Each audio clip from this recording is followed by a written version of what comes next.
This is going to be a video tutorial on how to enable or disable Rise on Wake on an iPhone. Let me jump over to my iPhone here.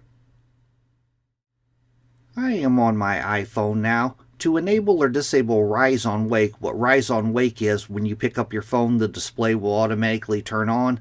But to enable or disable it, first thing you want to do is go to Settings. I'm going to tap on Settings.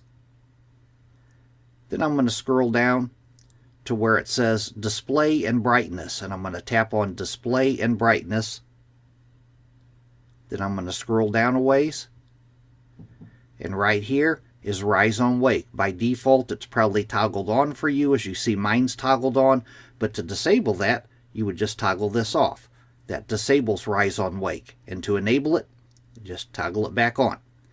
That is how to enable or disable Rise on Wake on an iPhone. Thanks for watching.